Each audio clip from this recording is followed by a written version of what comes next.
یو ډاکټر وو د لندن نه چې هغه ویل چې طلب زه یو ماډرن یو مصنوعي کوم ماډرن خپل هغه زه طلب پروواید کوم. So being a Pakistani, it was my responsibility to try and advise him and help him to improve his ability.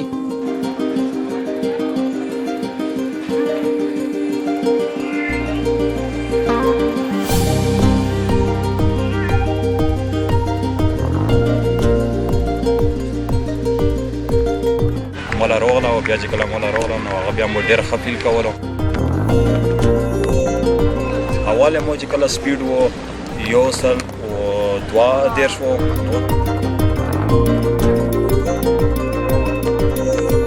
انشاءالله زه به اوس 115 ان شاء الله 1 ساعت هم زغ